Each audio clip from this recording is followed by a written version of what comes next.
beberapa jam setelah Israel melancarkan salah satu serangan udara paling agresif terhadap situs strategis di Iran, dunia bertanya-tanya, bagaimana Teheran akan merespons? Tak butuh waktu lama untuk mendapatkan jawabannya. Malam itu, sistem pertahanan udara Israel dipaksa bekerja melampaui batas kemampuannya. Dari barat Iran, ratusan rudal dan drone diluncurkan secara bersamaan menuju jantung wilayah Israel. Tel Aviv, kota yang selama ini dianggap simbol kekuatan ekonomi dan stabilitas, menjadi salah satu target utama. Yang mengejutkan, bukan hanya jumlah proyektil yang ditembakkan, tetapi juga kecepatan dan skala koordinasi serangannya. Sinyal radar penuh, hanya dalam hitungan menit. Ribuan warga sipil bergegas menuju tempat perlindungan. Apa yang terjadi malam itu tidak sekadar mengguncang Israel, tetapi juga mengirim pesan tajam ke dunia. Konflik ini telah memasuki babak baru.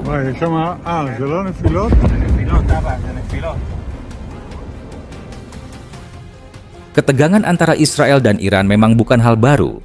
Namun, eskalasi terbaru bermula ketika Israel, dengan dukungan diam-diam dari Amerika Serikat dan sekutunya, meluncurkan operasi udara ke sejumlah wilayah di Iran. Fasilitas nuklir, markas militer, dan pusat komunikasi strategis menjadi sasaran. Sejumlah ilmuwan dan pejabat Iran dikabarkan turut menjadi korban. Alasan yang dikemukakan, Iran diduga mempercepat pengembangan senjata nuklir. Tapi sampai saat serangan diluncurkan, tidak ada bukti konkret. Bahkan, IAEA, Badan Nuklir Dunia, belum mengeluarkan pernyataan resmi tentang pelanggaran serius yang dilakukan Iran. Dengan kata lain, tuduhan ini tidak berdiri di atas landasan yang kuat. Banyak pengamat menyebut langkah Israel ini sebagai bentuk provokasi sepihak dan bukan upaya pencegahan. Serangan ini dilakukan tanpa persetujuan komunitas internasional. Teheran pun menyebutnya sebagai agresi terbuka dan membalasnya adalah hak mereka untuk mempertahankan kedaulatan.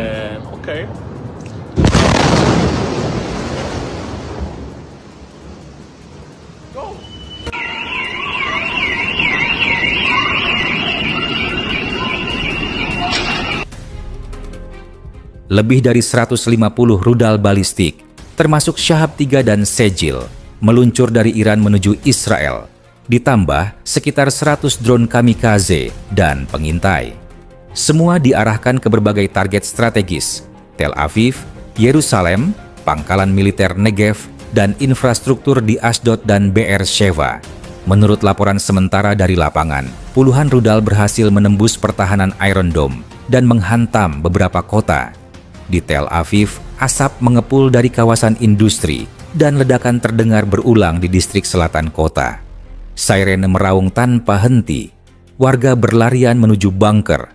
Di kota Ashkelon dan Netivot, sejumlah bangunan hancur. Api membakar area permukiman. Ambulans dan tim penyelamat berseliweran di jalanan. Sementara itu, di Yerusalem, dentuman beruntun dan cahaya terang di langit malam menunjukkan betapa intensnya pertempuran di udara. Meskipun sebagian besar proyektil berhasil dicegat, volume serangan yang sangat besar dan simultan membuat sistem pertahanan kewalahan. Pihak militer Israel sendiri mengakui ini adalah salah satu serangan paling kompleks dan terkoordinasi yang pernah mereka alami.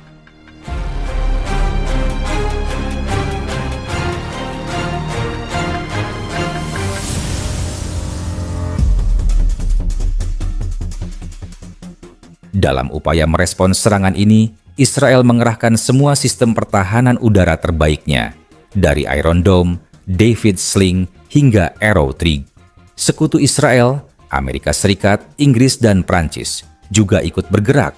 Mereka membantu melalui deteksi satelit, radar lintas wilayah, dan beberapa aksi intersepsi di pangkalan militer Amerika Serikat di Timur Tengah. Pemerintah Israel mengklaim bahwa sekitar 80–85% rudal berhasil mereka tangkis.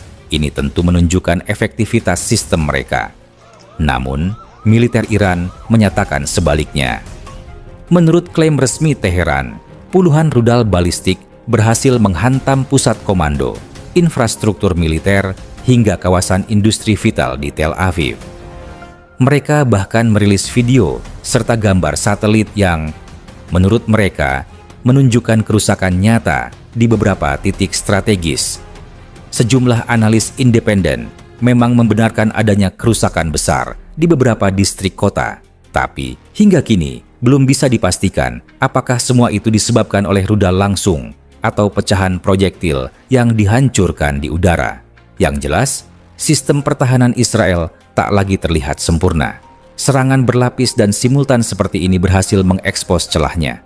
Dan dunia kini menyadari, bahkan teknologi tercanggih pun bisa dilumpuhkan jika ditekan secara masif dan mendadak.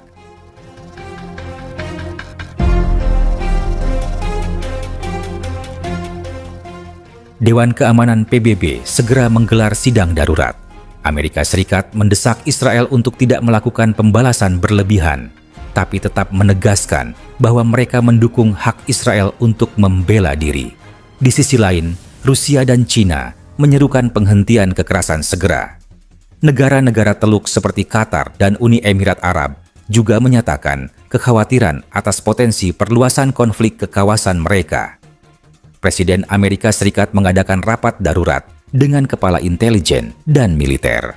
Sementara itu, organisasi kemanusiaan mulai bersiap menghadapi potensi krisis pengungsi baru jika perang ini berkembang lebih luas.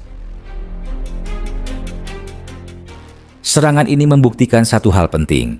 Iran kini memiliki kemampuan serang jarak jauh dengan akurasi dan volume yang berbahaya. Mereka mampu merancang skema serangan kompleks, memadukan drone, rudal, dan saturasi volume tinggi yang cukup untuk mengacaukan sistem pertahanan musuh. Bagi Israel, walau sebagian besar rudal berhasil dicegat, efek psikologis dan kerugian strategis tetap terasa. Dan ke depan, tekanan tidak hanya datang dari Iran, tetapi bisa juga dari Hizbullah di utara atau kelompok proksi Iran lainnya di Irak dan Suriah. Dengan kata lain, perang asimetris berteknologi tinggi sudah dimulai.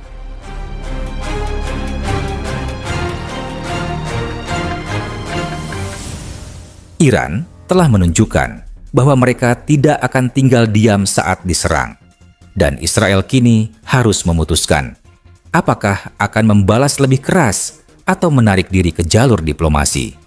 Dunia menahan napas, berharap bahwa langkah berikutnya bukanlah tombol peluncuran rudal berikutnya, tapi pintu ruang perundingan yang terbuka.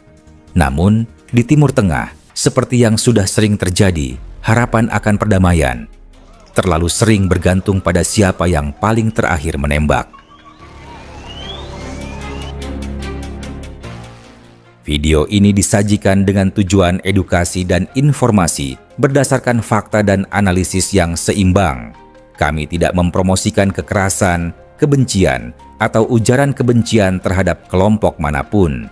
Konten ini menghormati kebijakan YouTube mengenai ujaran kebencian, konten kekerasan dan provokasi, dan informasi yang menyesatkan.